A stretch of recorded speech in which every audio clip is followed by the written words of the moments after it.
The research station on Kepler 442b hummed with activity as Dr. Lisa Martinez checked her equipment for the third time that morning.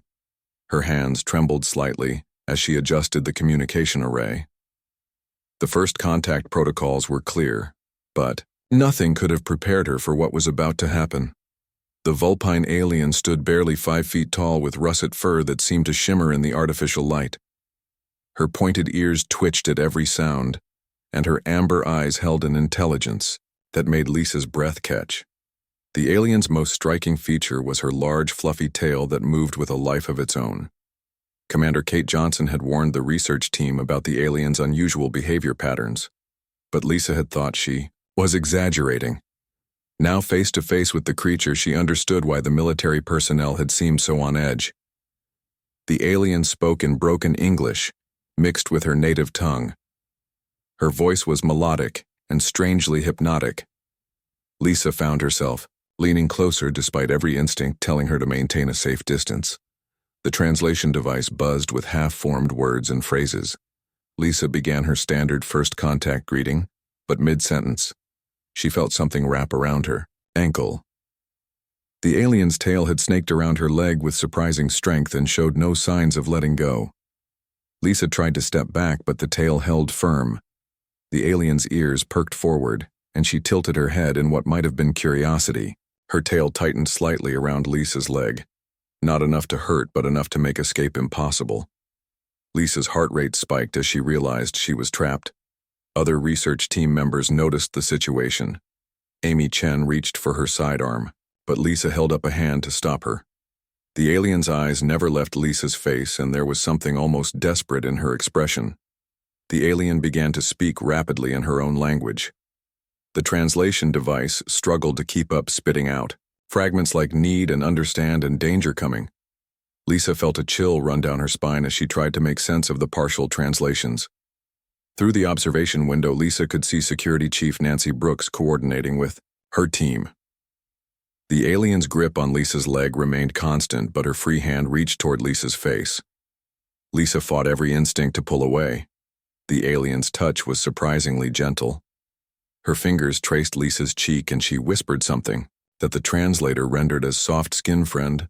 Lisa realized that despite the alien's grip on her leg, this wasn't an attack. It was something else entirely. Hours passed, and the alien refused to release her hold. Lisa's colleagues brought chairs and water, but the alien remained vigilant.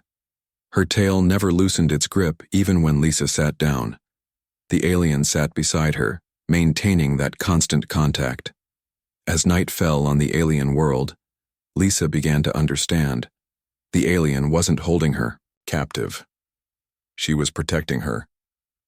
The translation device had finally sorted through enough of the alien's language to reveal the truth. A pack of dangerous predators was approaching the research station. The alien, whose name sounded something like Kira, had been trying to warn them all along. Her refusal to let Lisa go wasn't aggression, it was desperation. She had sensed the approaching danger and knew that Lisa was the key to evacuating the humans safely. Commander Carol Davis arrived with reinforcements just as the first howls echoed across the barren landscape. The alien's ears flattened against her head, and her tail tightened protectively around Lisa's leg. She spoke urgently, pointing toward the perimeter, where dark shapes moved. In the distance, Lisa finally understood why the alien wouldn't let go. She was the team's xenobiologist and the only one who could properly communicate with their savior. The alien had chosen her specifically because she was the most likely to understand the warning. The predators attacked just after midnight. They moved like liquid shadow flowing around the station's defenses. The research team's weapons were designed for scientific work, not combat. The alien proved to be their salvation. Still maintaining her grip on Lisa's leg, the alien guided the evacuation. She knew secret paths through the rocky terrain that the predators couldn't follow. Her tail never released Lisa. Even as they ran through the darkness, the alien led them to a hidden cave system where her own people waited. An entire village of Vulpine aliens had been tracking the predator pack. They had sent Kira to warn the humans, but she had insisted on staying to ensure their safety. Lisa learned that Kira was the village's best scout and their most skilled linguist. She had studied human transmissions for months preparing for first contact. The desperate grip on Lisa's leg had been her way of ensuring she could guide them all to safety. As dawn broke, over the alien landscape, Lisa sat beside Kira in the cave. The alien's tail was finally relaxed but still draped over Lisa's lap in a gesture of friendship. The predators had moved on, and it was safe to return to the station.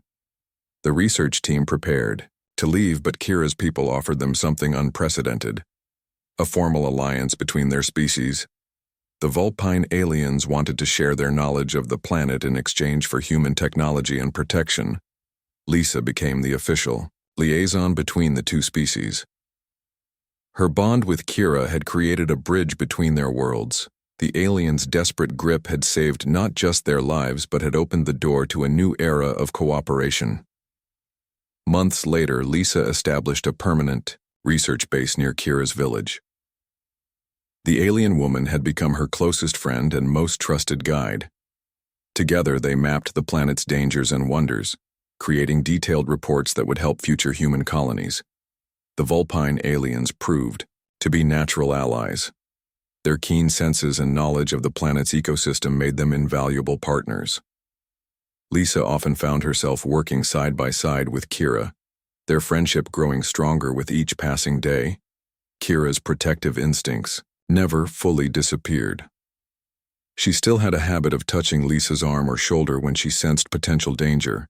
Her tail would twitch nervously whenever Lisa ventured too far from the safe zones. The bond between human and alien became legendary. Throughout the colonial fleet, Lisa's reports sparked a new wave of interest in cooperative first contact protocols. Her experience with Kira became the template for future alien encounters. Years passed, and the research station grew into a thriving settlement. Humans and Vulpine aliens worked together to tame the hostile planet. Their children played together, learning both languages and creating a truly integrated community.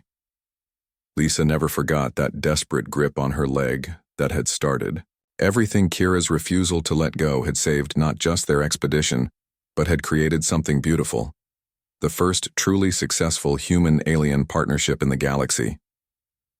The story of the Vulpine alien who wouldn't let go became a symbol of hope across human space.